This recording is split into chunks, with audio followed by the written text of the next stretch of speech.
Durante 40 años, José Antonio creyó que servía a Dios con absoluta lealtad, pero aquella mañana de abril de 2019, una llamada telefónica destapó un secreto tan oscuro que lo obligó a elegir entre la organización y su conciencia. Lo que descubrió en los pasillos de la congregación es más sombrío de lo que imaginas. El aire de la mañana llevaba el aroma a romero que siempre brotaba del pequeño jardín detrás de nuestra casa. Era abril de 2019 y yo, José Antonio Herrera, acababa de cumplir 64 años. Llevaba despierto desde las 5 de la madrugada, como había sido mi costumbre durante las últimas 4 décadas, preparándome para otro día que creía sería igual a todos los demás. Pero aquella mañana, mientras me afeitaba frente al espejo del baño y veía mis canas completamente blancas reflejadas en el cristal, no sabía que en pocas horas mi mundo se desmoronaría para siempre. Mi nombre completo es José Antonio Herrera Campos, y durante más de 30 años fui uno de los ancianos más respetados de la Congregación de Testigos de Jehová de Alcázar de San Juan, un pueblo de unos 30.000 habitantes en la provincia de Ciudad Real, donde las tardes de verano se extienden hasta las 10 de la noche y donde todos conocemos los nombres de nuestros vecinos desde hace generaciones. Nací en 1955 en una España que aún vivía bajo la dictadura de Franco, hijo de campesinos humildes que trabajaban las tierras de trigo que se extienden como una alfombra dorada hasta donde alcanza la vista. Mi padre, Eusebio Herrera, tenía las manos marcadas por el arado y el corazón lleno de fe católica. Mi madre, Remedios Campos, cosía para las familias del pueblo en una máquina Singer heredada de su abuela, y por las tardes nos reunía a mis 3 hermanos y a mí alrededor de la mesa de madera para rezar el rosario. Cuando tengo que explicar cómo llegué a ser testigo de Jehová, siempre cuento la misma historia. Era 1978, yo tenía 23 años y acababa de regresar del servicio militar en Burgos. España se estaba transformando después de la muerte de Franco, y yo, como tantos jóvenes de mi generación, buscaba respuestas a preguntas que la tradición familiar no lograba satisfacer. Una tarde de octubre, mientras ayudaba a mi padre a reparar la cerca del corral donde guardábamos las gallinas y el cerdo, escuchamos que alguien llamaba desde la puerta principal. ¿Hay alguien en casa?, preguntó una voz suave, pero firme. Era un matrimonio de mediana edad, él con traje oscuro y corbata, ella con vestido discreto hasta las rodillas y una carpeta de cuero bajo el brazo. Buenos días, somos testigos de Jehová y estamos visitando a las familias del barrio para hablar sobre las promesas bíblicas de un futuro mejor para la humanidad, dijo el hombre, que se presentó como hermano Evaristo. Su esposa, la hermana Aurora, sonrió con calidez y agregó: ¿estaría interesado en conocer lo que la Biblia dice sobre el propósito de Dios para la tierra? Mi padre, que siempre fue un hombre educado, los invitó a sentarse en el pequeño porche de nuestra casa. Durante casi 2 horas estuvimos escuchando explicaciones sobre el reino de Jehová, sobre la proximidad del Armagedón y sobre cómo solo quienes formaran parte de la organización verdadera sobrevivirían a la gran tribulación que se acercaba. Recuerdo que me impresionó profundamente la forma en que citaban las escrituras de memoria, cómo conectaban versículos de diferentes libros de la Biblia para construir argumentos que parecían irrefutables. Esto es lo que siempre he buscado, pensé mientras Aurora me mostraba ilustraciones coloridas de un paraíso terrestre donde leones y corderos vivían en armonía. Aquella misma semana comencé lo que ellos llamaban estudio bíblico. Cada martes por la tarde, Evaristo y Aurora venían a nuestra casa con libros y revistas de la sociedad Watchtower. Me enseñaron que la Iglesia Católica era parte de Babilonia la Grande, el imperio mundial de la religión falsa que sería destruida por Jehová. Me explicaron que celebrar cumpleaños, Navidad o cualquier festividad tradicional era desagradar a Dios. Me convencieron de que votar en las elecciones o hacer el servicio militar era tomar parte en los asuntos de Satanás. En enero de 1980, después de 1 año y 3 meses de estudios intensivos, fui bautizado en una asamblea regional que se celebró en el Palacio de Deportes de Madrid. Tenía 25 años y sentía que finalmente había encontrado mi lugar en el mundo. La ceremonia de bautismo fue emocionante. Cientos de candidatos vestidos de blanco esperando en fila para ser sumergidos completamente en una piscina instalada especialmente para la ocasión. José Antonio Herrera Campos, anunció el hermano que dirigía la ceremonia.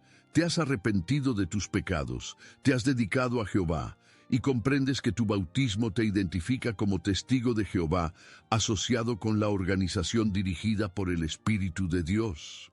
Sí, respondí con voz firme, y segundos después estaba bajo el agua, sintiendo que nacía de nuevo como siervo del Altísimo. Mi familia no entendió mi decisión. Mi madre lloró cuando le expliqué que no podríamos seguir celebrando la Navidad juntos. Mi padre movió la cabeza con tristeza cuando dejé de acompañarlos a misa los domingos. Mis hermanos me miraban como si fuera un extraño. Pero los hermanos de la congregación me aseguraron que esas reacciones eran normales y que Jesús mismo había dicho que vendría a separar al hijo del padre y a la nuera de la suegra. Con el tiempo, mi nueva fe se convirtió en el centro de mi existencia. Cada mañana me levantaba a las 5 para leer la Biblia y las publicaciones de la organización antes de ir al trabajo. Trabajaba como electricista en una empresa local, instalando y reparando sistemas eléctricos en casas y pequeños negocios del pueblo y los alrededores. Era un oficio que me gustaba porque me permitía ser útil a la comunidad y al mismo tiempo tener flexibilidad de horarios para las actividades de la congregación. 3 veces por semana asistía a las reuniones en el Salón del Reino, los martes y jueves por la noche, y los domingos por la mañana. Los sábados salía en el servicio del campo, que es como llamamos a la predicación de casa en casa.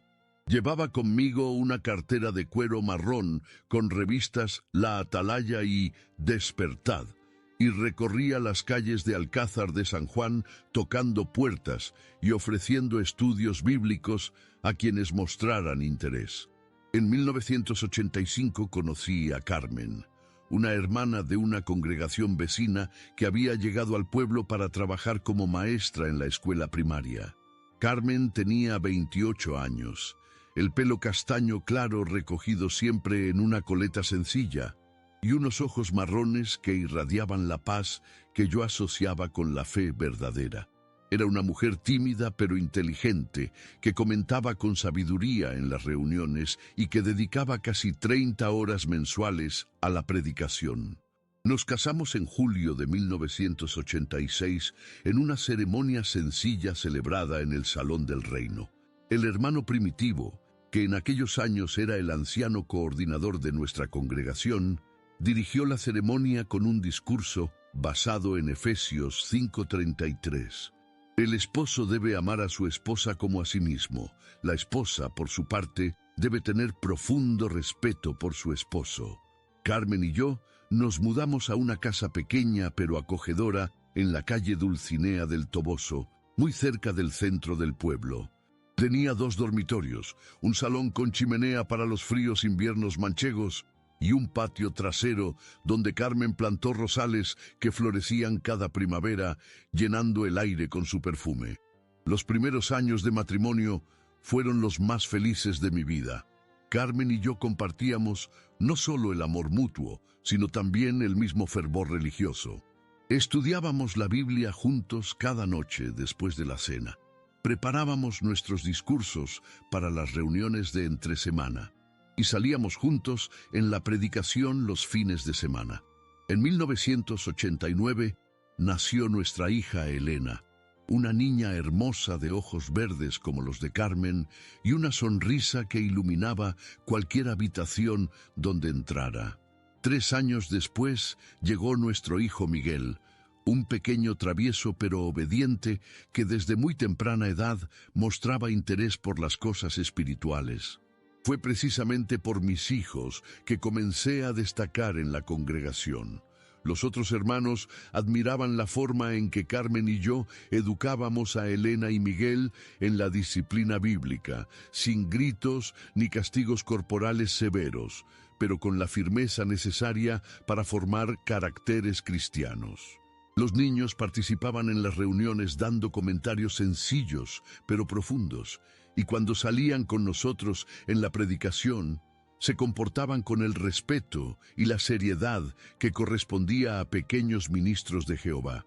En 1994, cuando tenía 39 años, fui nombrado siervo ministerial, el primer escalón en la jerarquía organizacional. 2 años después, me convertí en anciano, una responsabilidad que recibí con humildad y determinación de servir fielmente a Jehová y a sus ovejas. Como anciano, mis responsabilidades se multiplicaron.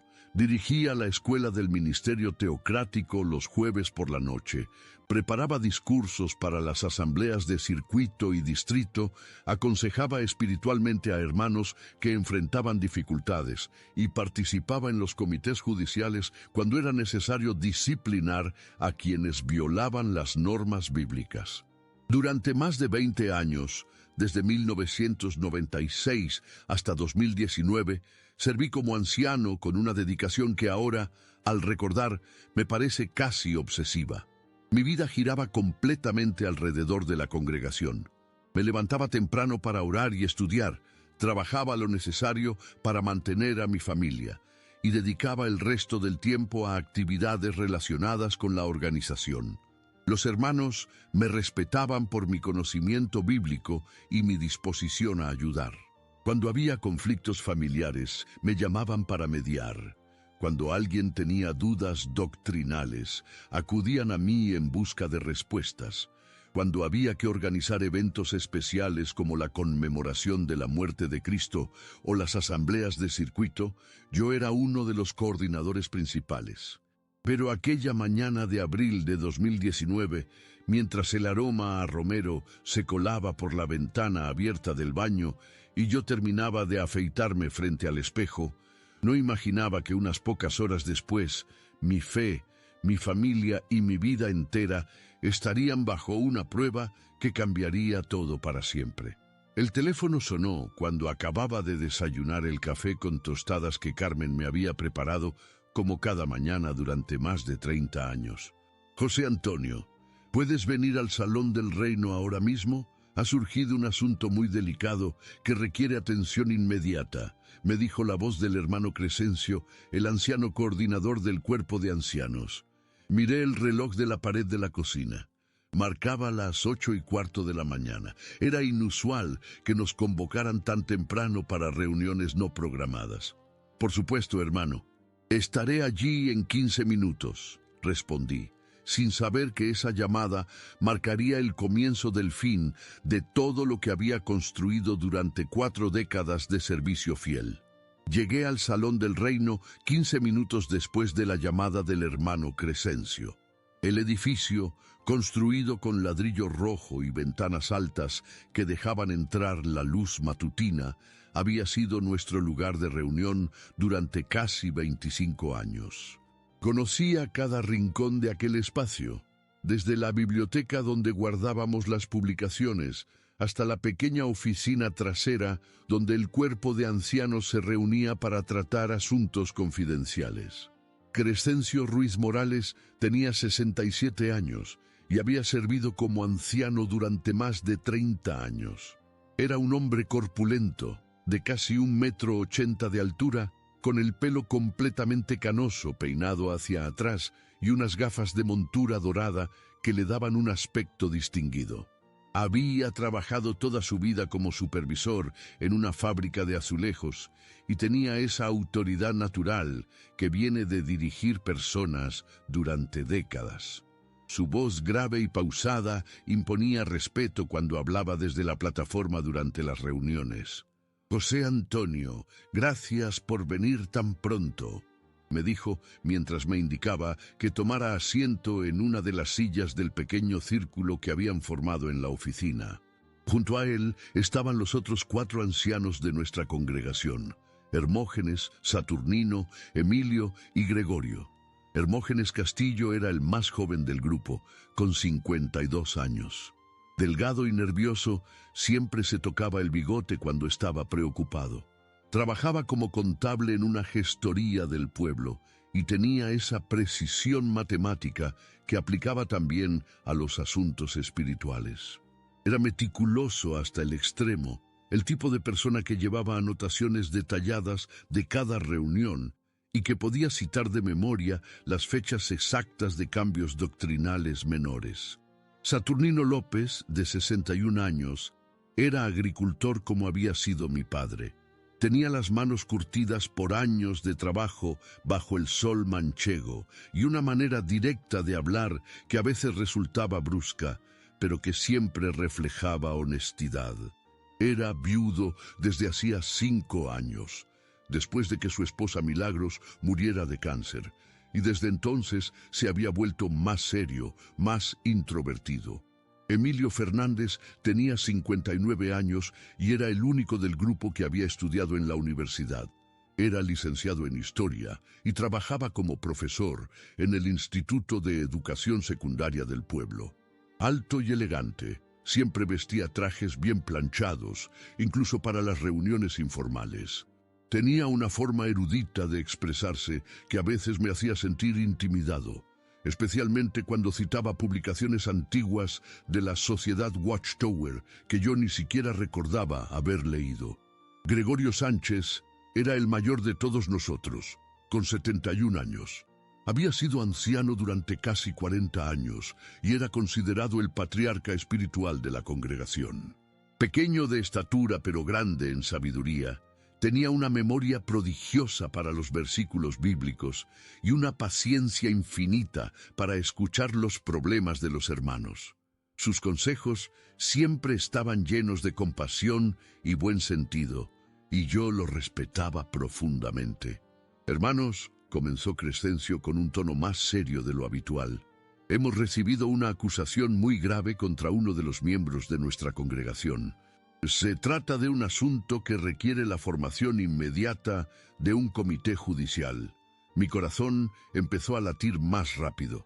Los comités judiciales se formaban únicamente cuando había pecados graves que podían resultar en expulsión, adulterio, fornicación, apostasía o conductas que pusieran en peligro la reputación de la organización. ¿De quién se trata?, pregunté, aunque una parte de mí ya temía la respuesta. Del hermano Daniel Mejías, respondió Hermógenes mientras se tocaba nerviosamente el bigote. Daniel Mejías era uno de los hermanos más respetados de nuestra congregación. Tenía 48 años, estaba casado con Rosa María desde hacía 23 años y tenían 2 hijas, Patricia, de 16 años, y Soledad, de 14. Daniel servía como siervo ministerial desde hacía más de 15 años y era uno de los candidatos naturales para ser nombrado anciano en los próximos años. Trabajaba como mecánico en su propio taller, heredado de su padre, y tenía una reputación excelente en todo el pueblo por su honestidad y profesionalidad. Era un hombre robusto, con manos grandes y callosas, pero de carácter suave y palabra tranquila. Nunca lo había visto levantar la voz, ni siquiera cuando algún cliente se quejaba injustamente de su trabajo. ¿Qué tipo de acusación?, pregunté, aunque ya empezaba a sospechar hacia dónde se dirigía la conversación. Crescencio intercambió miradas con los otros ancianos antes de continuar. La hermana Encarnación Molina vino a verme ayer por la tarde. Según su testimonio, su hija Remedios le confesó que el hermano Daniel ha tenido contactos inapropiados con ella durante los últimos meses. Sentí como si me hubieran golpeado en el estómago. Remedios. Molina tenía apenas 15 años y era una de las jóvenes más dulces y obedientes de la congregación. Siempre participaba en las reuniones, con comentarios bien preparados, ayudaba a su madre en las tareas domésticas y mostraba un interés genuino por las verdades bíblicas. Encarnación. Molina era viuda desde hacía 8 años. Su esposo había muerto en un accidente de tráfico cuando Remedios tenía apenas 7 años y desde entonces había criado sola a su hija con una dedicación ejemplar. Trabajaba como limpiadora en varias casas del pueblo y siempre llegaba a las reuniones con su uniforme de trabajo porque no tenía tiempo de cambiarse. Era una mujer humilde pero firme en sus convicciones que nunca faltaba a las actividades de la congregación. ¿Estamos seguros de la veracidad de esta acusación?, preguntó Saturnino con su manera directa de abordar los problemas. La hermana Encarnación dice que su hija le contó detalles muy específicos, respondió Emilio, ajustándose las gafas. Según el relato, los encuentros han ocurrido en el taller del hermano Daniel, siempre cuando Rosa María no estaba presente. ¿Ha hablado alguien directamente con Remedios?, pregunté. No aún, dijo Crescencio. Hemos decidido formar primero el comité judicial y después llamar a todas las partes involucradas para escuchar sus testimonios. Gregorio, que hasta ese momento había permanecido callado, carraspeó antes de hablar. Hermanos, este es un asunto extremadamente delicado. Debemos proceder con mucha cautela y oración. Si las acusaciones son verdaderas, estamos ante un pecado que no solo afecta a las personas involucradas, sino que podría traer oprobio sobre toda la congregación. Conocía a Daniel desde hacía más de 20 años. Habíamos trabajado juntos en la construcción del Salón del Reino Actual, compartido turnos en la predicación de casa en casa y participado en numerosas actividades de la congregación. Sus hijas Patricia y Soledad habían crecido junto con mis hijos Elena y Miguel.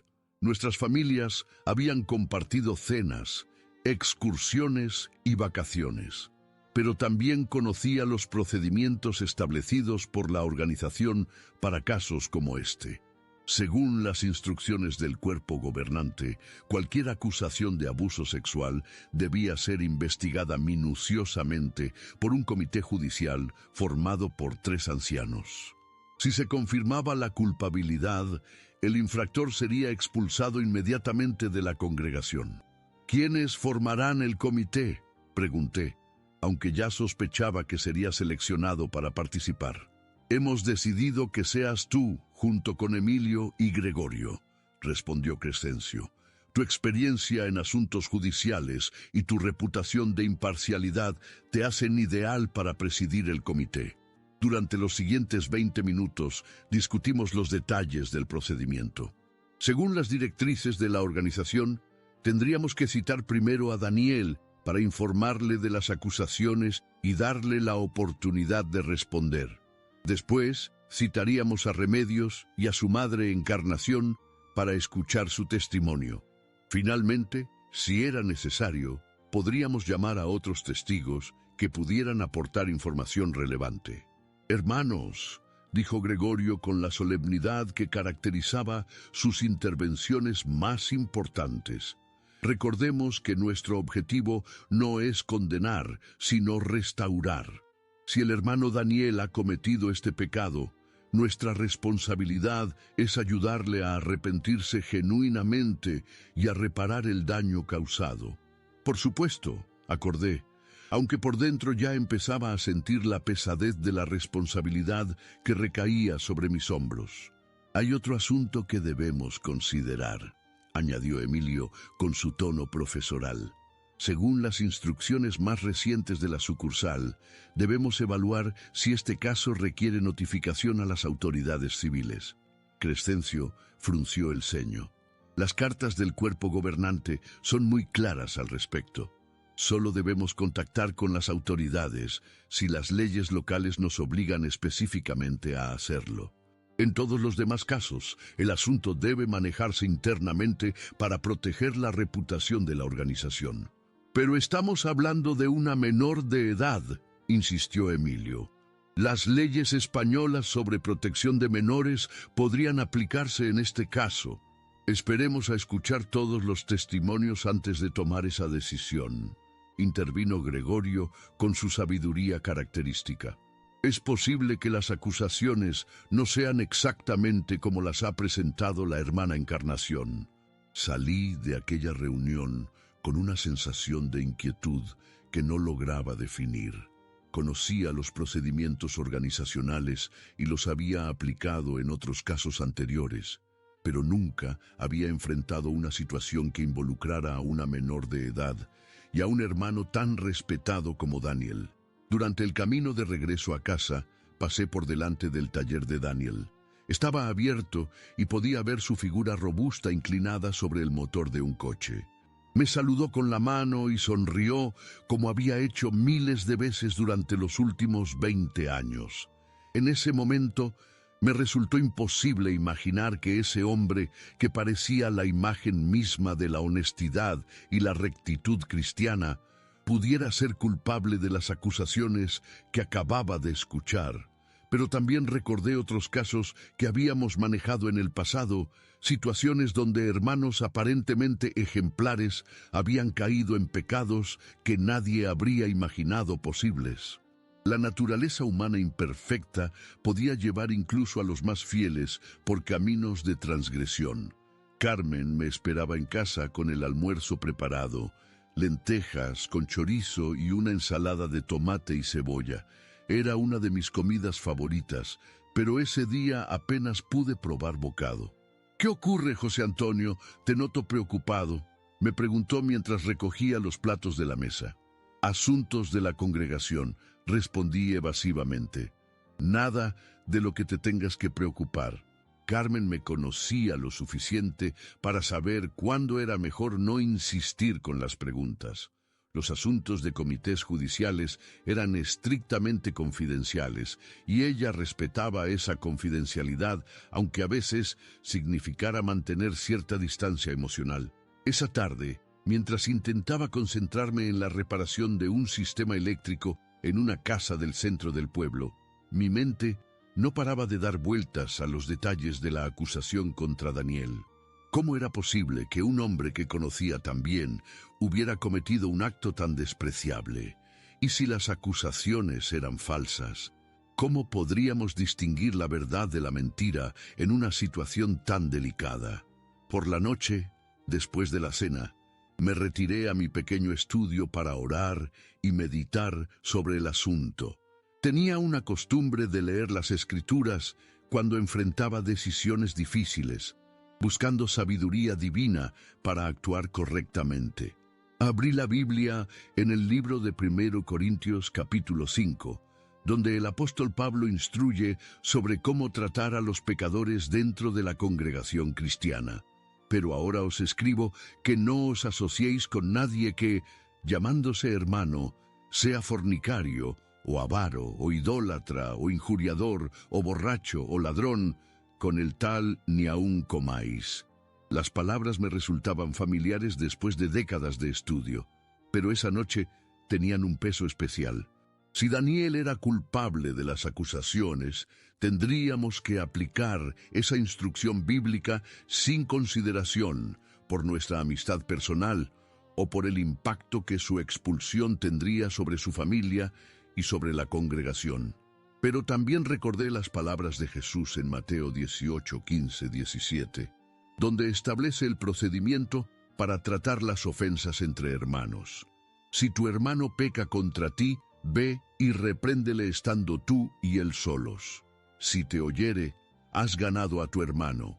Mas si no te oyere, toma aún contigo a 1 o 2, para que en boca de 2 o 3 testigos conste toda palabra. El problema era que en este caso no había 2 o 3 testigos del supuesto pecado. Solo teníamos la palabra de una adolescente de 15 años contra la de un hombre respetado de 48. ¿Cómo podríamos determinar la verdad en esas circunstancias? Cerré la Biblia y me quedé sentado en la oscuridad de mi estudio, sintiendo por primera vez en mi vida como anciano la terrible carga de tener que juzgar a un hermano en Cristo. No sabía que esa sensación de inquietud era solo el comienzo de una crisis que pondría a prueba todo lo que creía sobre la justicia, la verdad y la organización a la que había dedicado mi vida entera. La primera citación judicial se programó para el miércoles siguiente a las 7 de la tarde, después de la reunión de entresemana. Emilio, Gregorio y yo nos reunimos en la oficina trasera del Salón del Reino media hora antes para revisar una vez más las notas del caso y orar pidiendo sabiduría divina. Hermanos, dijo Gregorio mientras ajustaba sus gafas de lectura, recordemos que nuestro papel no es el de fiscales, sino el de pastores espirituales. Debemos crear un ambiente donde la verdad pueda surgir naturalmente. Emilio asintió y abrió el manual Pastoread el rebaño de Dios, en el capítulo que trataba sobre comités judiciales. Según las instrucciones organizacionales, debemos comenzar explicando claramente las acusaciones y después dar la oportunidad al hermano Daniel de responder sin presiones. Cuando Daniel llegó, vestía su traje dominical de color azul marino que siempre usaba para las ocasiones más formales. Sus zapatos negros estaban impecablemente lustrados y su pelo, habitualmente despeinado por el trabajo en el taller, estaba cuidadosamente peinado hacia atrás. Pero lo que más me llamó la atención fueron sus manos. Las había frotado tan intensamente para quitarse los restos de grasa que tenía pequeñas heridas en los nudillos. Hermano Daniel, comencé con la voz más neutra que pude conseguir. Te hemos citado porque hemos recibido acusaciones muy serias sobre tu conducta. Según el testimonio que hemos escuchado, has mantenido contactos inapropiados con la hermana Remedios Molina. Daniel palideció instantáneamente. Sus manos, que hasta ese momento estaban apoyadas tranquilamente sobre sus rodillas, comenzaron a temblar ligeramente. Durante casi 30 segundos permaneció en silencio, mirando fijamente el suelo de baldosas grises de la oficina. «Hermanos», dijo finalmente con una voz apenas audible, «no sé qué os han contado, pero yo jamás he tocado a esa niña de manera inapropiada». «Daniel», intervino Emilio con su tono profesoral, «las acusaciones son muy específicas.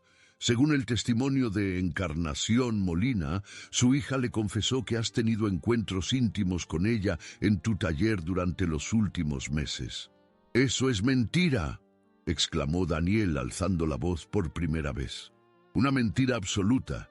Yo respeto a Remedios como respeto a mis propias hijas. Jamás se me ocurriría hacerle daño». Gregorio se inclinó hacia adelante en su silla. «Daniel, sabemos que estas acusaciones son muy dolorosas, pero necesitamos que seas completamente honesto con nosotros. ¿Has estado solo con Remedios en alguna ocasión?» Daniel se pasó las manos por el pelo, deshaciéndose el peinado cuidadoso con el que había llegado. «Bueno, sí, ha venido al taller algunas veces. Su madre me pidió que le enseñara algunos conceptos básicos de mecánica, porque está interesada en estudiar algo técnico cuando termine la educación secundaria». «¿Con qué frecuencia ha venido?», pregunté. «No lo sé exactamente. Tal vez una vez por semana durante los últimos 2 meses, pero siempre con la puerta del taller abierta. Y nunca hemos estado completamente solos. Siempre hay otros clientes o Rosa María está cerca». Emilio tomó notas en su cuaderno mientras Daniel hablaba. «¿Tu esposa Rosa María sabía de estas visitas?». Daniel vaciló antes de responder. «No, no todas. A veces Remedios venía cuando Rosa María estaba en casa de su madre o haciendo compras, pero no porque tuviera nada que ocultar, sino porque no quería que Rosa María se preocupara innecesariamente». «¿Por qué se preocuparía Rosa María?», preguntó Gregorio con esa manera suave, pero directa, que caracterizaba sus interrogatorios. «Bueno, ya sabéis cómo son las habladurías en el pueblo.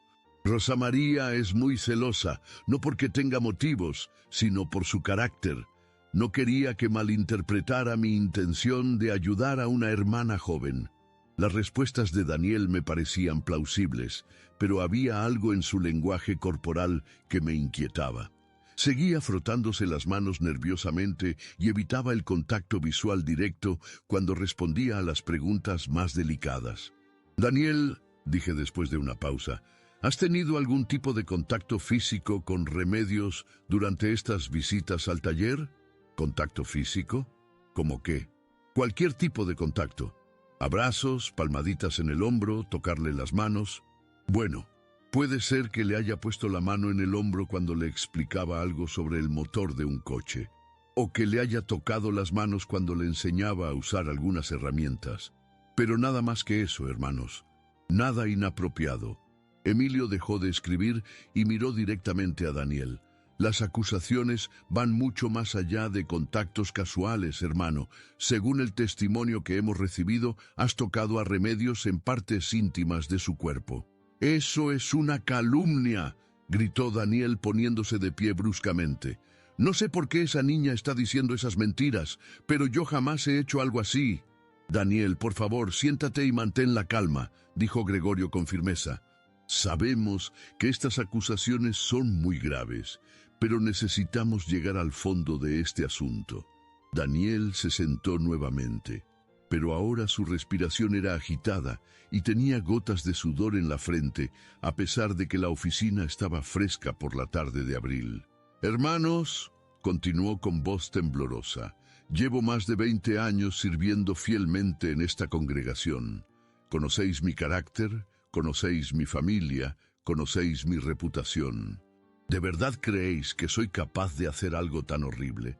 Era una pregunta que yo mismo me había hecho durante los días anteriores. El Daniel que conocía desde hacía décadas no parecía capaz de cometer un acto semejante, pero también había aprendido, durante mis años como anciano, que las personas podían tener facetas ocultas que ni sus familiares más cercanos sospechaban.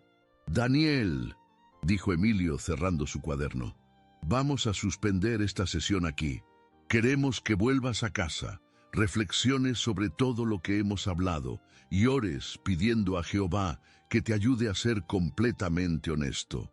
Volveremos a reunirnos el viernes por la noche. ¿Puedo seguir asistiendo a las reuniones mientras tanto?», preguntó Daniel. «Por ahora sí», respondí, «pero te pedimos que evites cualquier contacto innecesario con Remedios o con su madre hasta que hayamos resuelto este asunto». Después de que Daniel se marchara, los tres ancianos permanecimos en silencio durante varios minutos. Finalmente, Gregorio rompió el silencio. «¿Qué impresión nos ha dado su testimonio?». «Nervioso», respondió Emilio inmediatamente. «Demasiado nervioso para alguien completamente inocente».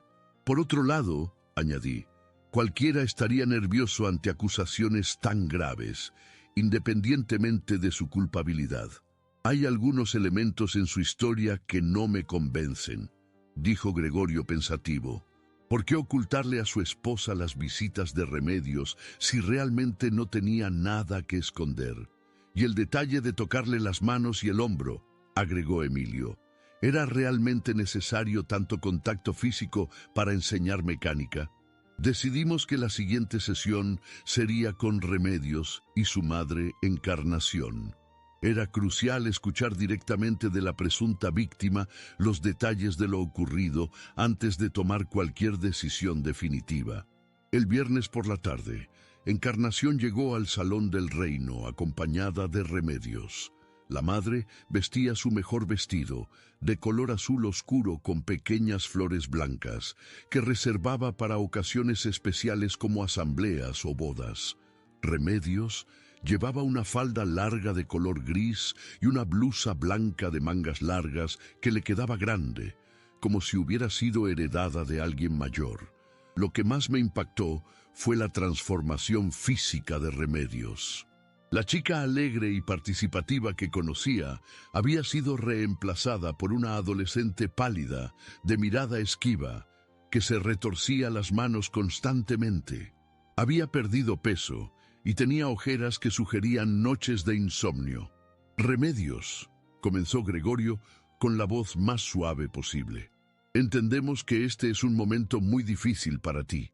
Queremos que sepas que estás en un lugar seguro y que todo lo que digas aquí permanecerá en estricta confidencialidad. La chica asintió con la cabeza, pero no levantó la mirada del suelo. ¿Puedes contarnos con tus propias palabras lo que ocurrió con el hermano Daniel?, pregunté. Remedios permaneció en silencio durante casi un minuto. Su madre le puso la mano en el hombro en un gesto de apoyo.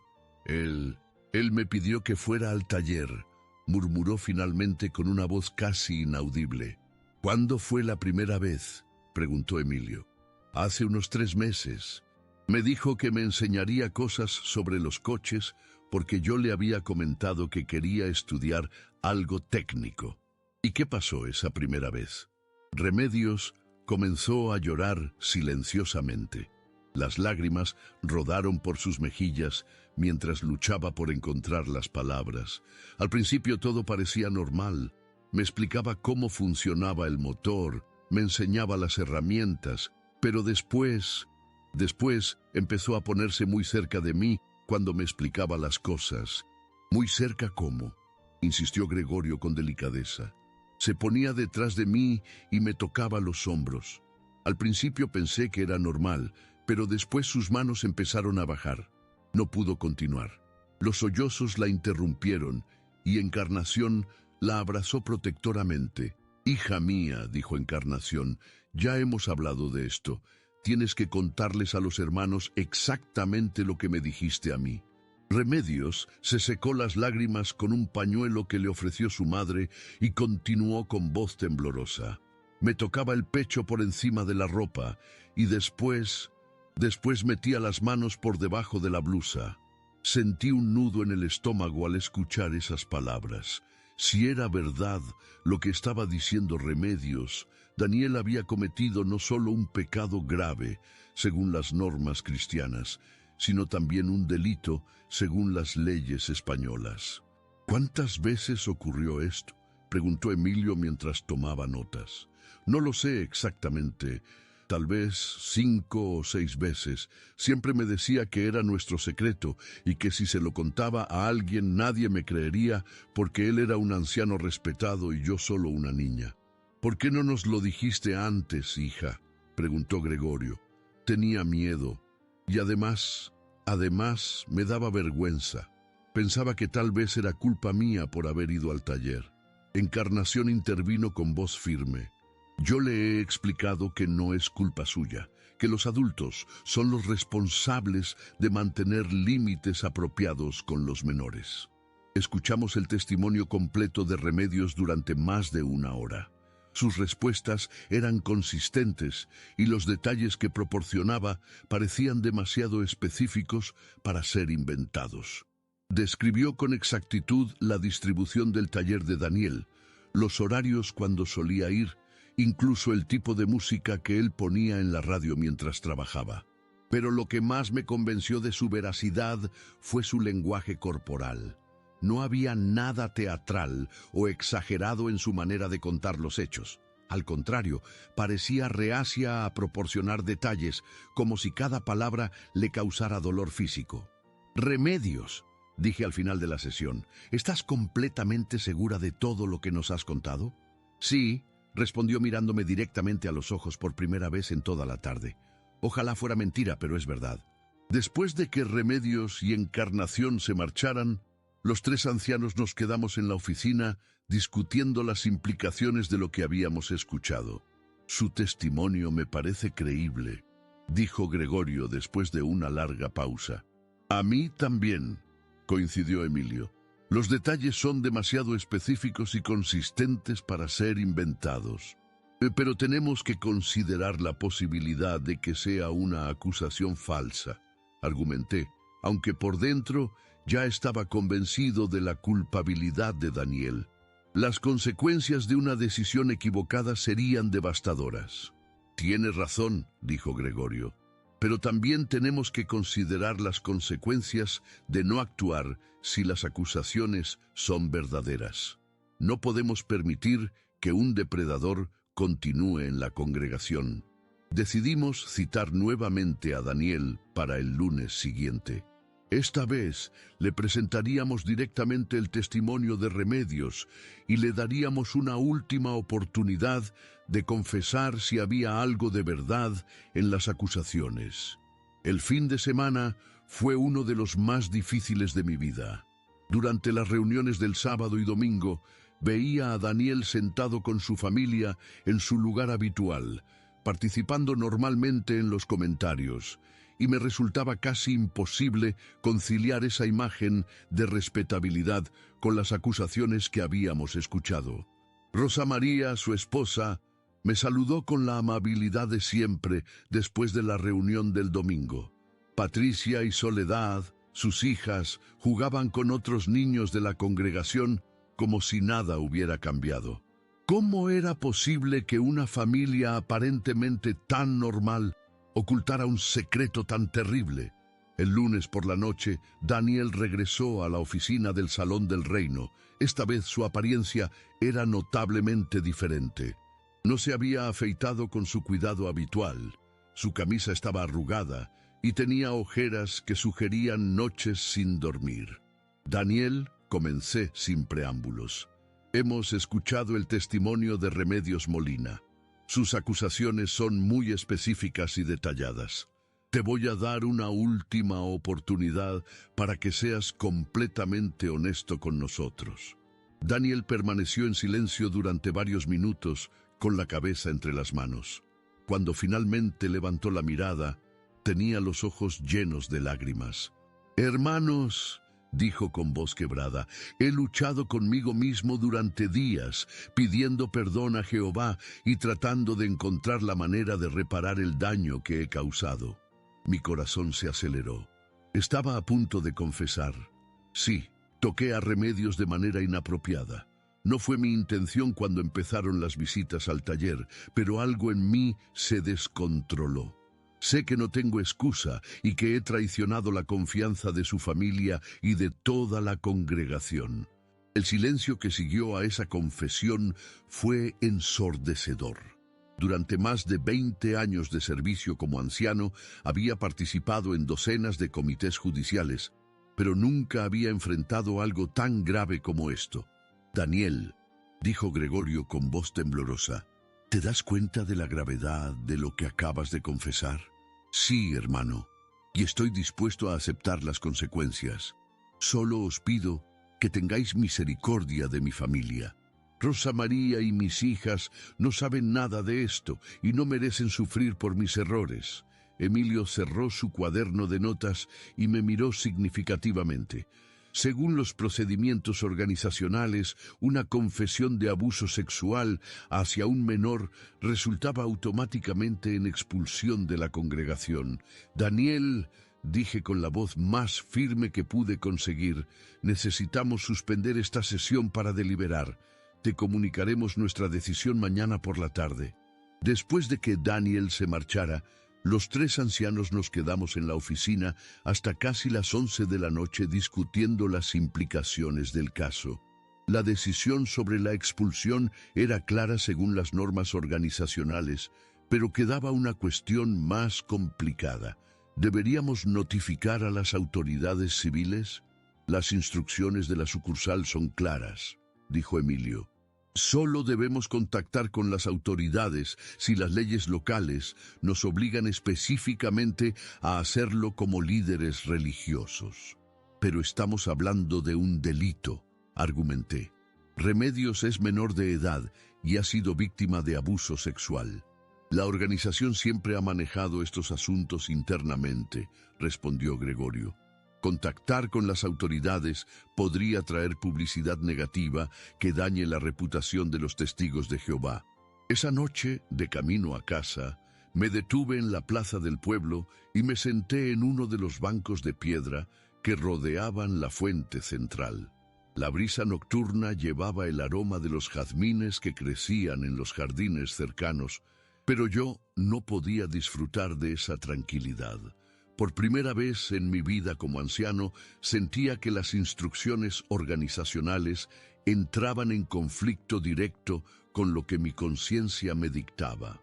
Era correcto permitir que un abusador confesado enfrentara únicamente consecuencias religiosas sin que las autoridades civiles intervinieran para proteger a otros posibles víctimas. Recordé las palabras de Jesús en Mateo 18:6. Cualquiera que haga tropezar a uno de estos pequeños que creen en mí, mejor le sería que se le colgase al cuello una piedra de molino de asno y que se le hundiese en lo profundo del mar. ¿Qué significaba realmente proteger a los pequeños? ¿Era suficiente expulsar a Daniel de la congregación o teníamos la responsabilidad moral de asegurar que enfrentara también las consecuencias legales de sus actos? Esa noche, al llegar a casa, encontré a Carmen esperándome con una taza de manzanilla caliente, como siempre hacía cuando sabía que había tenido un día especialmente difícil. José Antonio, me dijo mientras se sentaba a mi lado en el sofá del salón, sé que no puedes contarme los detalles de lo que está ocurriendo, pero te veo muy preocupado. ¿Hay algo en lo que pueda ayudarte?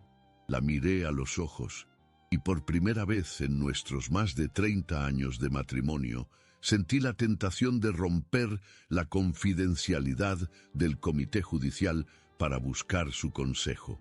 Carmen tenía una sabiduría práctica que a menudo complementaba mi conocimiento teórico de las Escrituras. Es un caso muy difícil, le dije finalmente. Tengo que tomar decisiones que podrían afectar la vida de varias personas y no estoy seguro de cuál es el camino correcto.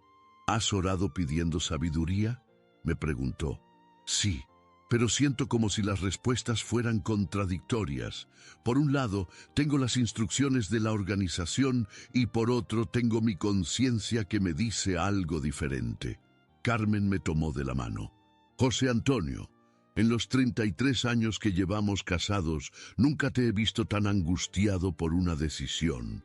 Eso me dice que probablemente es una situación donde no hay respuestas fáciles. Exactamente, suspiré. Y mañana tengo que comunicar una decisión que cambiará para siempre la vida de varias familias. Recuerda que tu responsabilidad principal no es hacia la organización, me dijo Carmen con una firmeza que me sorprendió. Tu responsabilidad principal es hacia Jehová y hacia tu conciencia. Esas palabras resonaron en mi mente durante toda la noche.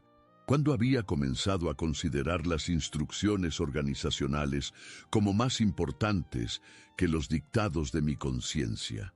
¿Y qué haría si llegara el momento en que tuviera que elegir entre ambos?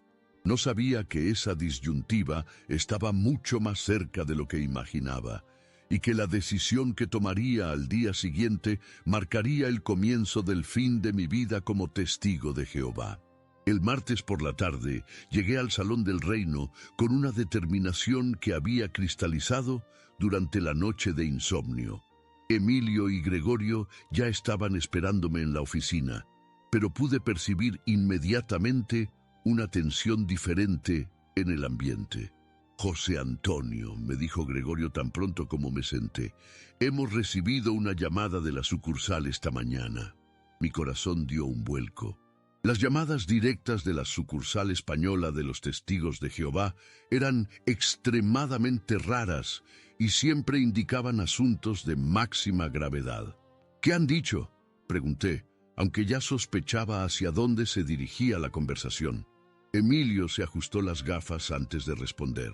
Al parecer, alguien ha contactado con ellos, informando sobre nuestro caso. Nos han dado instrucciones muy claras. Bajo ninguna circunstancia debemos involucrar a las autoridades civiles. El asunto debe resolverse completamente dentro del marco organizacional. ¿Quién pudo haberles informado?, pregunté, aunque la respuesta era obvia. Solo Crescencio tenía acceso directo a los teléfonos de contacto con la sucursal. Eso no importa ahora, dijo Gregorio. Lo importante es que tenemos órdenes claras de proceder únicamente con la expulsión de Daniel sin notificar a ninguna autoridad externa. Sentí como si el suelo se moviera bajo mis pies. Durante toda la noche había luchado con mi conciencia. llegando finalmente a la conclusión de que teníamos la responsabilidad moral de denunciar el caso ante las autoridades civiles para proteger a Remedios y a otras posibles víctimas futuras. Hermanos, dije con voz firme, creo que estamos cometiendo un error grave si no notificamos este caso a las autoridades. José Antonio, me interrumpió Emilio, las instrucciones de la sucursal son muy claras, no podemos desobedecerlas. Pero estamos hablando de un delito contra una menor de edad, insistí. Tenemos la responsabilidad legal y moral de denunciarlo. Gregorio me miró con una expresión que mezclaba sorpresa y preocupación. Hermano, ¿estás cuestionando la sabiduría del cuerpo gobernante? Ellos tienen acceso a información legal que nosotros no tenemos. No estoy cuestionando al cuerpo gobernante, respondí, pero sí estoy cuestionando si una instrucción organizacional puede estar por encima de proteger a una niña inocente. El silencio que siguió fue tenso y prolongado. Finalmente, Emilio cerró el manual que tenía abierto sobre la mesa. José Antonio, si continúas con esa línea de pensamiento, podrías ser acusado de apostasía. ¿Te das cuenta de las implicaciones de lo que estás diciendo? Por supuesto que me daba cuenta. La apostasía era considerada el pecado más grave dentro de la organización, peor incluso que el abuso sexual. Un apóstata era alguien que cuestionaba las enseñanzas o la autoridad del cuerpo gobernante, y la única consecuencia posible era la expulsión inmediata. Me doy cuenta perfectamente, respondí, pero también me doy cuenta de que si no actuamos correctamente, estaremos protegiendo a un abusador y abandonando a su víctima. La organización no abandona a nadie, dijo Gregorio con el tono paternalista que usaba cuando creía que alguien estaba siendo espiritualmente inmaduro. Daniel será expulsado y disciplinado. Remedios recibirá el apoyo espiritual que necesita. Todo se manejará de la manera más apropiada. ¿Y si Daniel abusa de otra niña en el futuro?, pregunté. ¿Y si hay otras víctimas de las que no sabemos nada? Al no denunciarlo, nos convertimos en cómplices de sus futuros crímenes. Emilio se puso de pie bruscamente. José Antonio, creo que necesitas reflexionar seriamente sobre tu actitud. Estás permitiendo que las ideas del mundo contaminen tu pensamiento cristiano. En ese momento, tocaron a la puerta de la oficina. Era Daniel, que llegaba para escuchar nuestra decisión final. Su apariencia era aún peor que la noche anterior. Tenía los ojos hinchados, la ropa completamente arrugada y temblaba visiblemente. «Hermanos», dijo con voz quebrada antes de que pudiéramos hablar, «he pasado toda la noche orando y he tomado una decisión. Voy a confesar públicamente mi pecado ante la congregación y después me entregaré a las autoridades». Los tres ancianos nos quedamos estupefactos. En 30 años de servicio nunca había visto a un hermano decidir voluntariamente entregarse a las autoridades civiles. «Daniel», dijo Gregorio inmediatamente, «esa no es una decisión sabia. La organización puede manejar tu disciplina de manera apropiada sin involucrar a las autoridades mundanas». «No, hermano Gregorio», respondió Daniel con más firmeza de la que había mostrado en las sesiones anteriores. «Lo que hice fue un crimen, no solo un pecado. Remedios merece justicia real, no solo disciplina religiosa». Emilio intervino rápidamente. «Daniel, si te entregas a las autoridades, traerás oprobio sobre toda la congregación y sobre el nombre de Jehová. ¿Es eso lo que quieres?» «Lo que quiero es dormir tranquilo por primera vez en meses», respondió Daniel. «Y eso solo será posible cuando haya pagado completamente por lo que hice». Miré a Daniel con una mezcla de respeto y sorpresa. El hombre que había abusado de una menor de edad estaba mostrando más integridad moral que los ancianos que supuestamente lo pastoreaban. «Daniel», dije finalmente, «creo que tu decisión es correcta. Yo te apoyaré en lo que necesites». Gregorio y Emilio me miraron con expresiones de horror absoluto. «José Antonio», dijo Emilio, «si apoyas a Daniel en esa decisión, estarás violando directamente las instrucciones de la sucursal. Entonces que así sea, respondí con una calma que me sorprendió a mí mismo. Prefiero obedecer a Dios antes que a los hombres. Hermano, intervino Gregorio con voz de autoridad, te ordeno como anciano de mayor experiencia que reconsideres tu posición. Estás poniendo en riesgo tu posición en la congregación y tu relación con Jehová.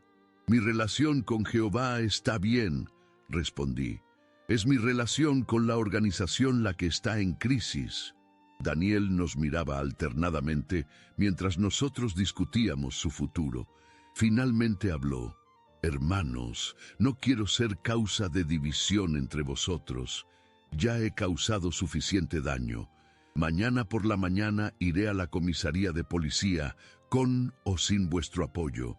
Si haces eso, le dijo Emilio, serás inmediatamente expulsado de la congregación por traer oprobio sobre el nombre de Jehová.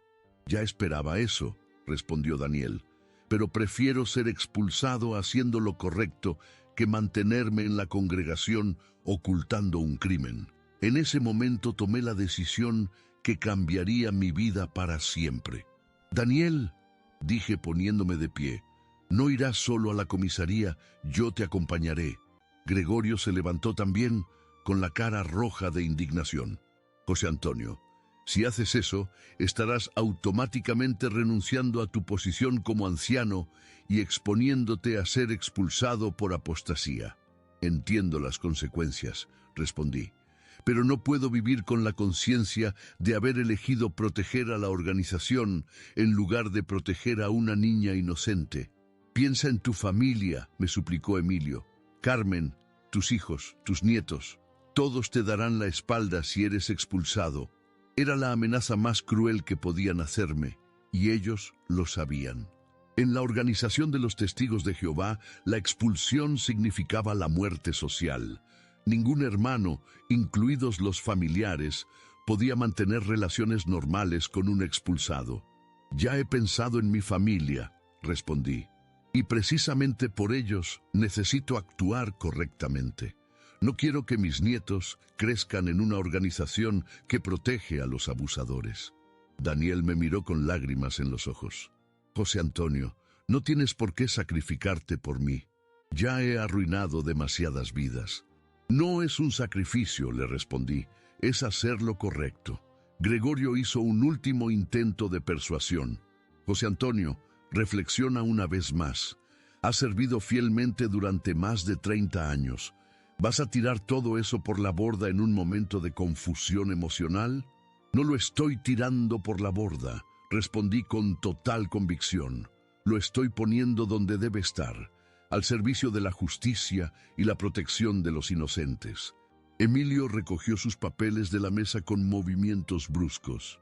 Gregorio, creo que debemos informar inmediatamente a la sucursal sobre la actitud apóstata del hermano José Antonio.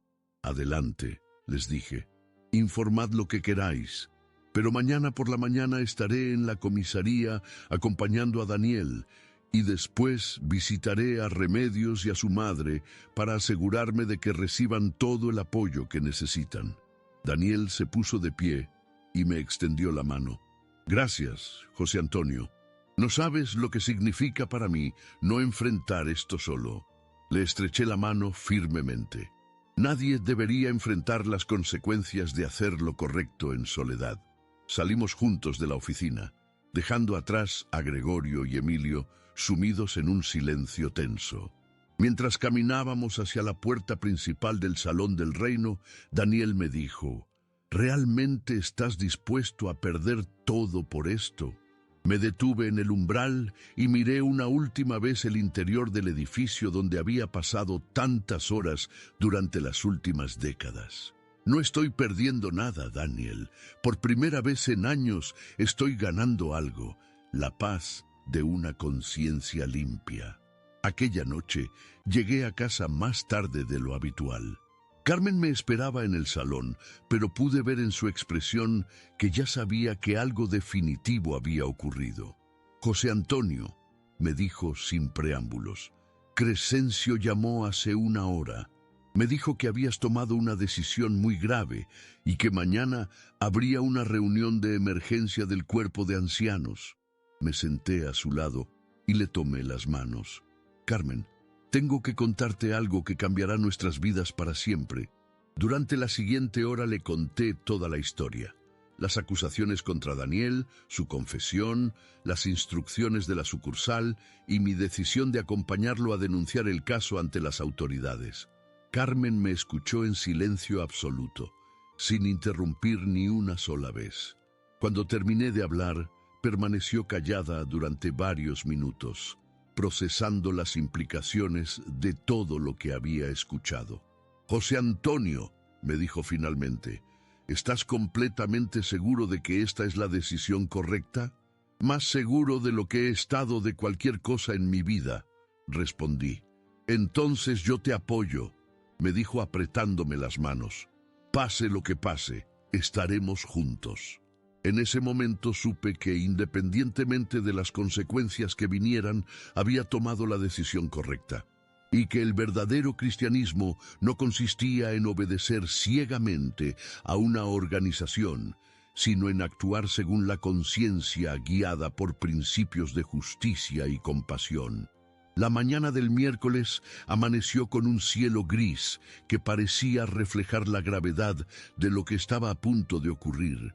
Me levanté a las 5 como siempre, pero esta vez no para estudiar las publicaciones de la Watchtower, sino para prepararme mentalmente para acompañar a Daniel a la comisaría.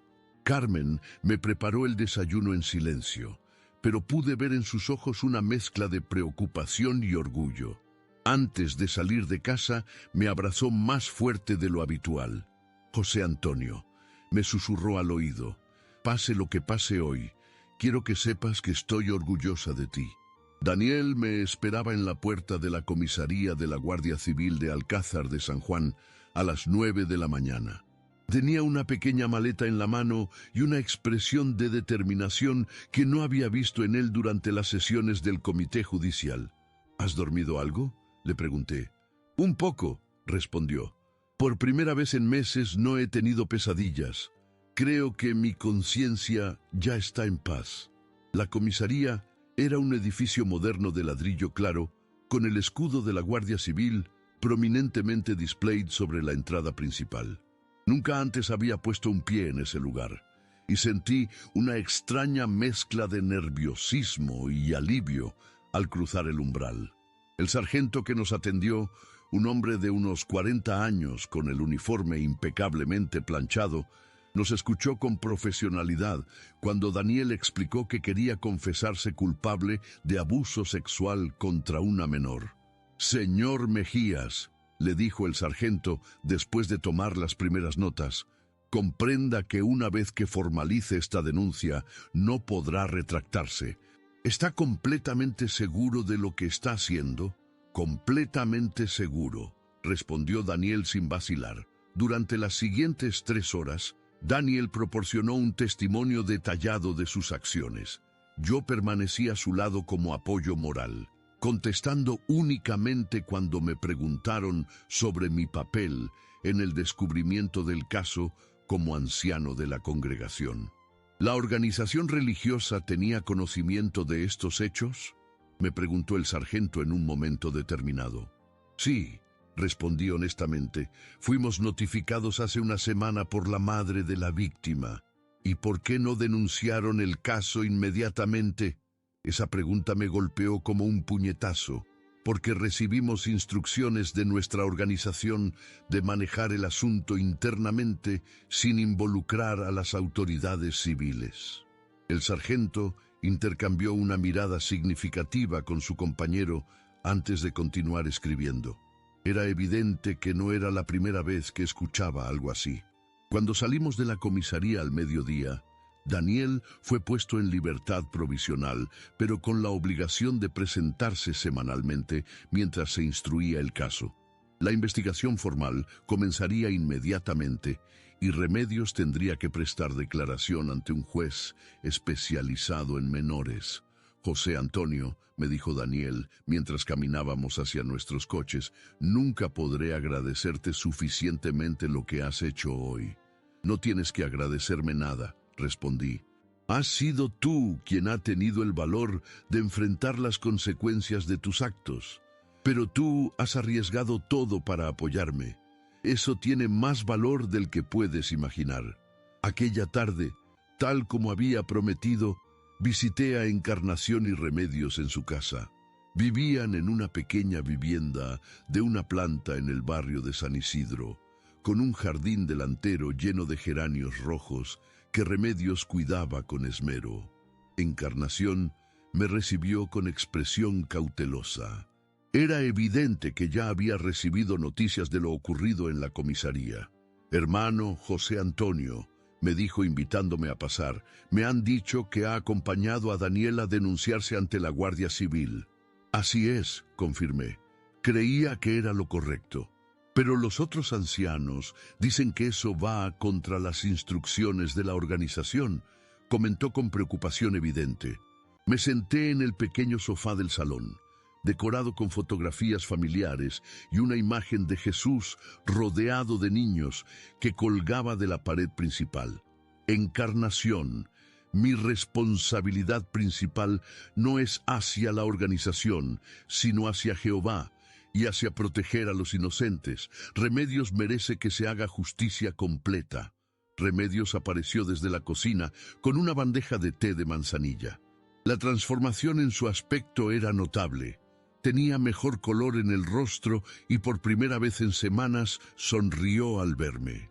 Hermano José Antonio, me dijo sentándose junto a su madre, mamá me ha contado lo que ha hecho usted. ¿Es verdad que va a tener problemas en la congregación por ayudarnos?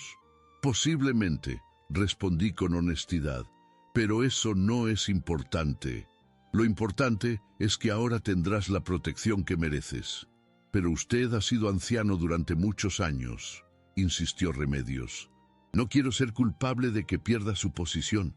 No eres culpable de nada, hija, le dije con firmeza.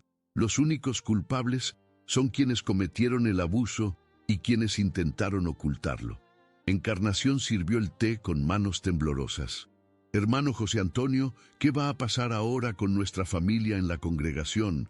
Ya estoy escuchando comentarios de que tal vez inventamos todo para perjudicar al hermano Daniel. Era una preocupación legítima que yo había anticipado. En organizaciones cerradas, como los Testigos de Jehová, las víctimas a menudo terminan siendo culpabilizadas, mientras que los perpetradores reciben simpatía.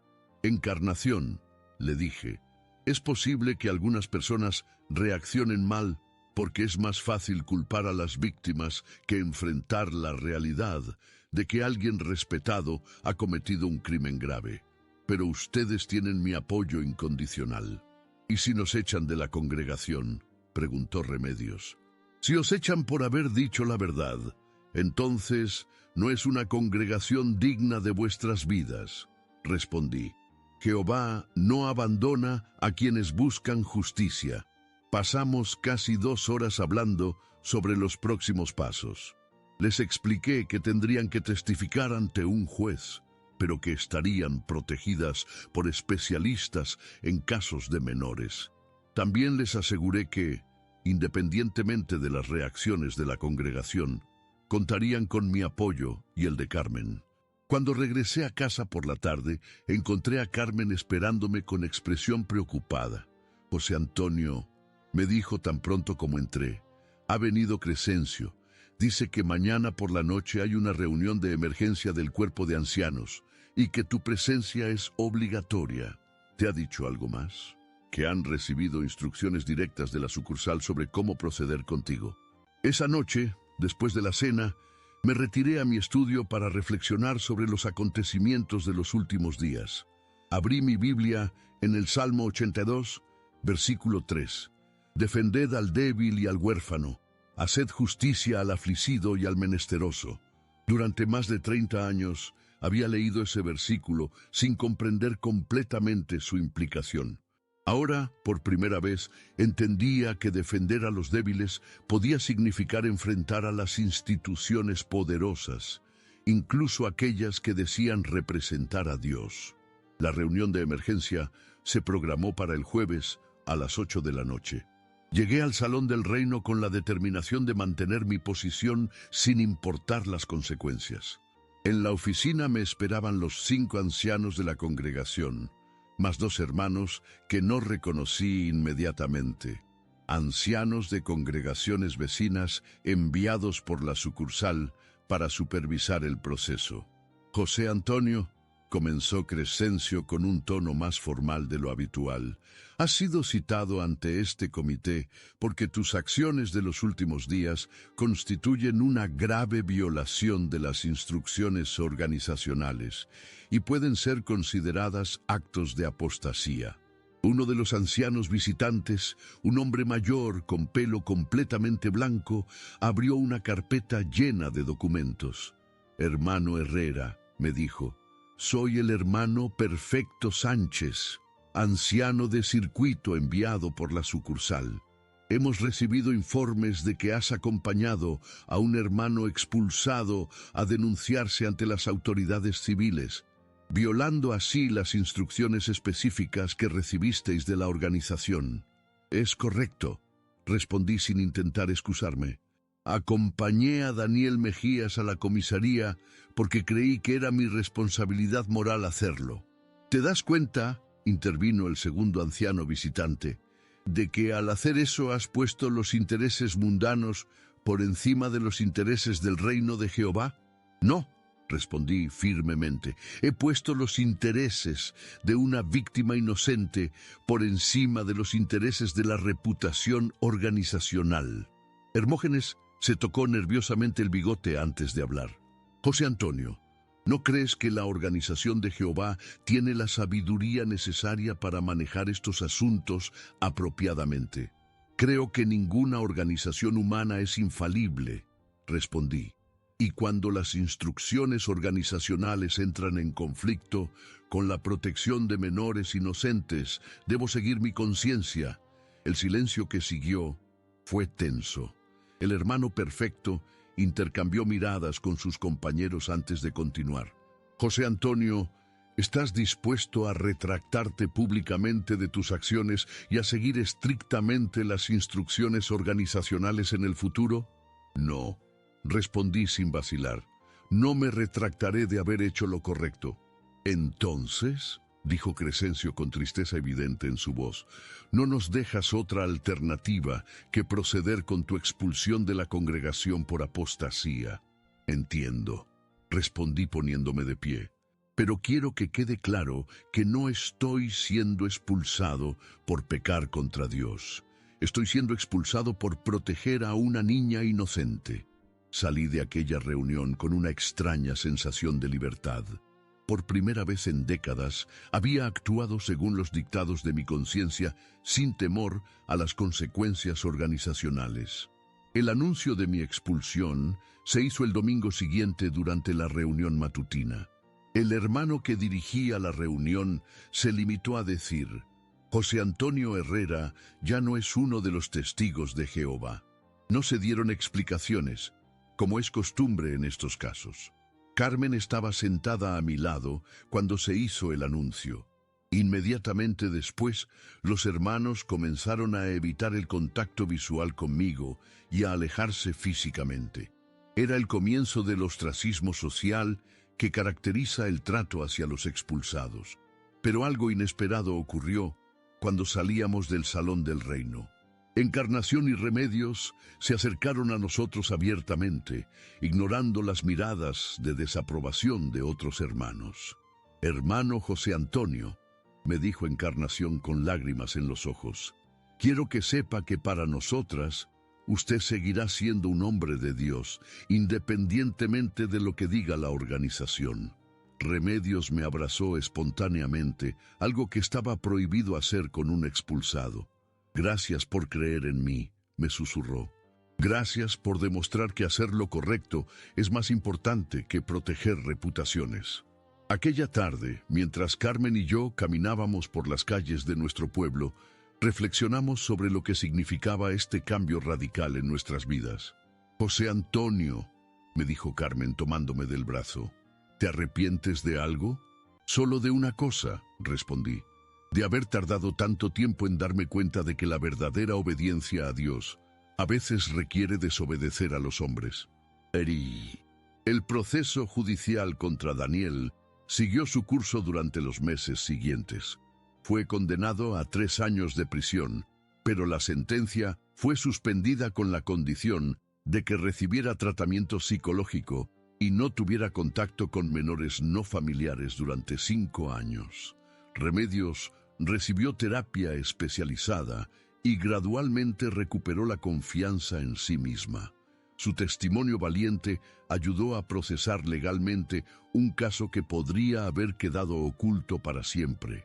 Pero la historia no terminó ahí.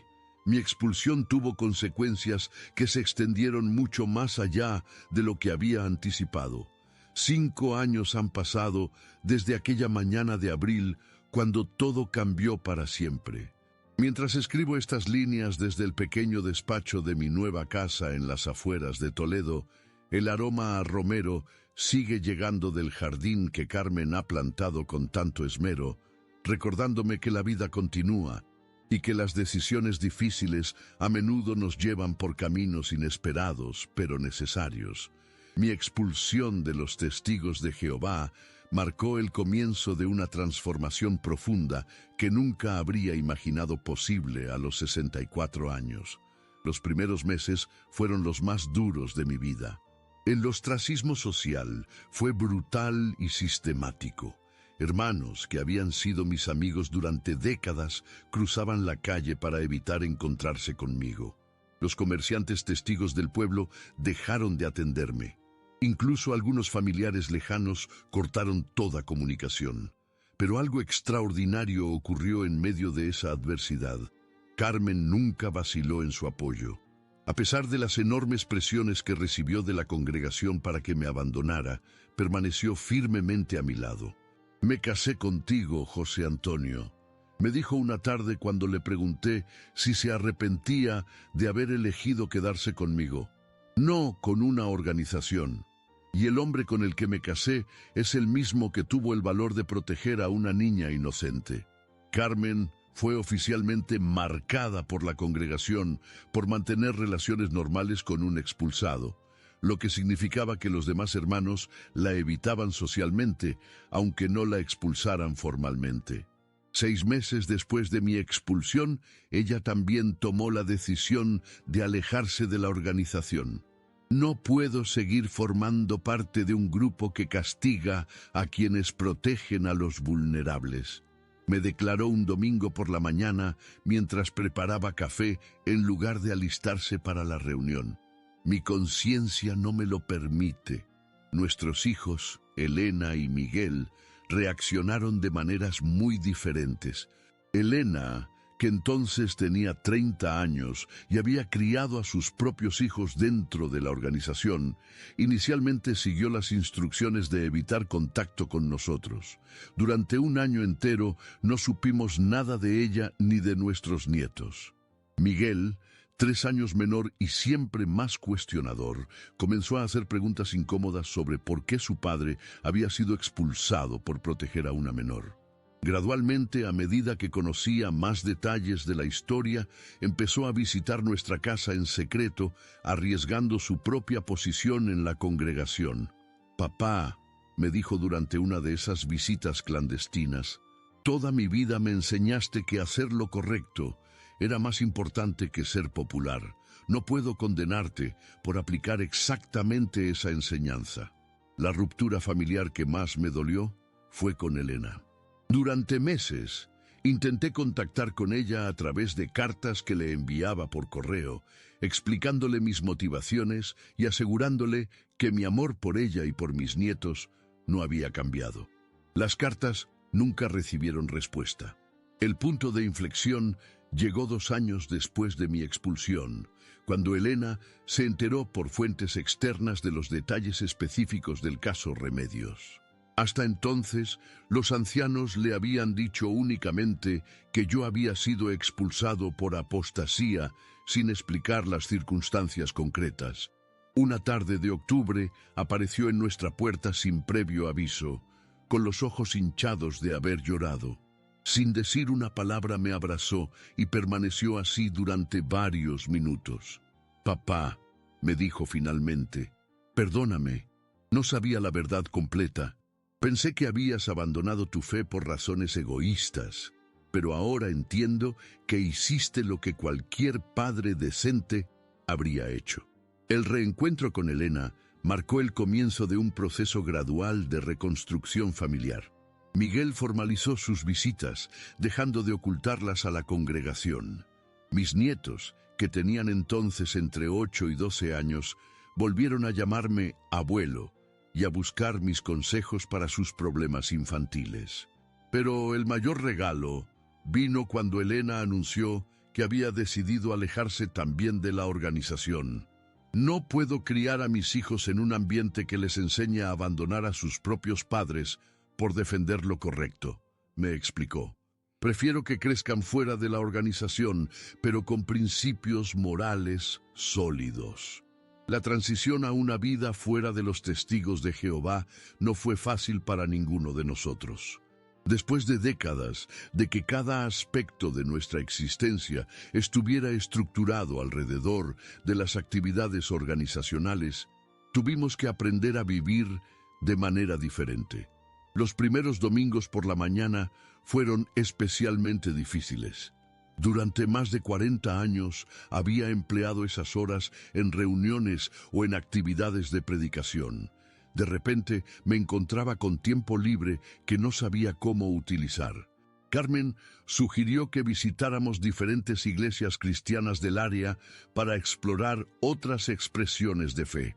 Durante varios meses asistimos a servicios católicos, evangélicos y ortodoxos, buscando un lugar donde pudiéramos adorar a Dios sin la rigidez organizacional que habíamos conocido.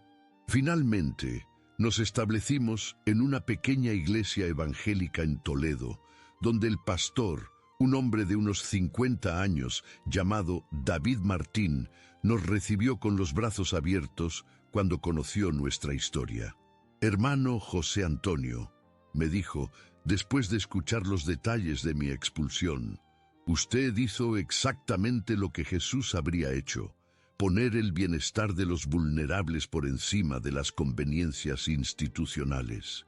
En esa iglesia encontramos algo que habíamos perdido en los últimos años como testigos. Una comunidad que valoraba las preguntas por encima de la conformidad ciega, que priorizaba el amor sobre el control y que entendía que la fe auténtica a veces requiere desafiar a las autoridades religiosas. Mi nueva ocupación surgió de manera inesperada. A través de foros de internet y grupos de apoyo para extestigos de Jehová, comencé a recibir consultas de personas que estaban considerando abandonar la organización, pero tenían miedo de las consecuencias familiares y sociales. Inicialmente respondía a estas consultas informalmente, compartiendo mi experiencia y ofreciendo consejos prácticos sobre cómo manejar la transición. Gradualmente, esto evolucionó hacia un ministerio más formal de acompañamiento para exmiembros de grupos religiosos controlados. Actualmente, trabajo como consejero voluntario en una organización sin fines de lucro que ayuda a personas que han abandonado sectas o grupos religiosos fundamentalistas. Es un trabajo que me proporciona una satisfacción profunda porque puedo usar mi experiencia dolorosa para ayudar a otros que enfrentan dilemas similares. José Antonio, me dijo hace unas semanas una joven madre que había dejado la organización para proteger a su hija de un ambiente tóxico. Gracias a tu historia, tuve el valor de tomar la decisión correcta. Si tú pudiste hacerlo a los 64 años, yo podía hacerlo a los 28. Casos como ese me recuerdan por qué valió la pena pagar el precio que pagué. Remedios, ahora de 20 años, ha crecido hasta convertirse en una joven fuerte e independiente. Terminó sus estudios secundarios con excelentes calificaciones y actualmente estudia psicología en la Universidad de Castilla-La Mancha. con la intención de especializarse en terapia para víctimas de abuso. Mantiene contacto regular con Carmen y conmigo, y a menudo dice que quiere ayudar a otros niños que hayan pasado por experiencias similares. Su recuperación ha sido notable, aunque admite que aún tiene pesadillas ocasionales y dificultades para confiar completamente en las figuras de autoridad masculinas. Hermano José Antonio, me dijo durante su última visita, nunca podré agradecerle suficientemente lo que hizo por mí, pero quiero que sepa que su ejemplo me enseñó que siempre hay adultos buenos, dispuestos a proteger a los niños, incluso cuando eso les cuesta todo. La Encarnación continúa viviendo en Alcázar de San Juan, pero ya no asiste a las reuniones de los testigos de Jehová. Nunca fue formalmente expulsada, pero el ambiente hostil que enfrentó después del caso la llevó a alejarse gradualmente de la congregación. No me echaron oficialmente, me explicó durante una conversación telefónica reciente, pero hicieron que me sintiera tan incómoda que al final fue más fácil irme voluntariamente. Daniel cumplió su condena suspendida y recibió tratamiento psicológico durante 3 años. Según las últimas noticias que tengo, se mudó a otra provincia con su familia después de que Rosa María decidiera darle una segunda oportunidad. Sus hijas, Patricia y Soledad, han crecido sabiendo la verdad sobre lo que ocurrió y han recibido terapia para procesar el trauma de descubrir que su padre era capaz de actos tan terribles. La congregación de Alcázar de San Juan nunca se recuperó completamente del escándalo, aunque los detalles específicos del caso nunca se hicieron públicos dentro de la organización. Los rumores y la controversia llevaron a que varias familias se trasladaran a otras congregaciones. Algunos hermanos comenzaron a hacer preguntas incómodas sobre por qué yo había sido expulsado por proteger a una menor, lo que creó divisiones internas que persisten hasta hoy. Crescencio, Hermógenes, Saturnino, Emilio y Gregorio continúan sirviendo como ancianos, pero su reputación se vio afectada por el manejo del caso. He escuchado a través de fuentes externas que Emilio, en particular, ha expresado privadamente dudas sobre si hicimos lo correcto al no denunciar el caso inmediatamente. Mi perspectiva sobre la fe ha evolucionado considerablemente durante estos 5 años. Mientras que antes veía la religión a través del lente de la conformidad organizacional, ahora la entiendo como una relación personal con Dios que debe expresarse a través del amor al prójimo y la defensa de los vulnerables. Carmen, le dije hace pocas semanas, mientras paseábamos por el campo que rodea nuestra nueva casa, ¿te arrepientes de alguna de las decisiones que hemos tomado? Ni por un segundo, me respondió sin vacilar. Perdimos una organización, pero ganamos nuestra integridad. Y eso no tiene precio. Los domingos por la mañana ahora los paso en la iglesia evangélica donde he encontrado una nueva familia espiritual, o trabajando en el jardín mientras reflexiono sobre las lecciones que la vida me ha enseñado. El aroma a romero sigue siendo mi favorito, pero ahora me recuerda no solo al pasado, sino también a las posibilidades del futuro. Mis nietos vienen a visitarnos regularmente los fines de semana. El mayor, que ahora tiene 17 años, me preguntó recientemente, «Abuelo, ¿fue muy difícil decidir entre la organización y tu conciencia?» «Hijo», le respondí, «cuando llegas a cierta edad, te das cuenta de que la decisión más difícil no es elegir entre el bien y el mal, sino elegir entre 2 tipos de bien, el bien que te beneficia a ti y el bien que beneficia a los demás. Yo elegí el segundo tipo. ¿Y si tuvieras que hacerlo de nuevo? Lo haría exactamente igual, pero más rápido. Si alguien me preguntara qué he aprendido de esta experiencia, respondería que la fe auténtica no consiste en obedecer ciegamente a instituciones humanas, sino en tener el valor de actuar según la conciencia cuando los vulnerables necesitan protección. Que el amor verdadero hacia Dios se expresa a través del amor hacia los más débiles de la sociedad. y que a veces perder todo es la única manera de encontrar lo que realmente importa. Esta es una historia real, compartida por uno de nuestros suscriptores. Muchas gracias por confiar en nosotros. Si tú también tienes una historia que te gustaría compartir, escríbela en los comentarios.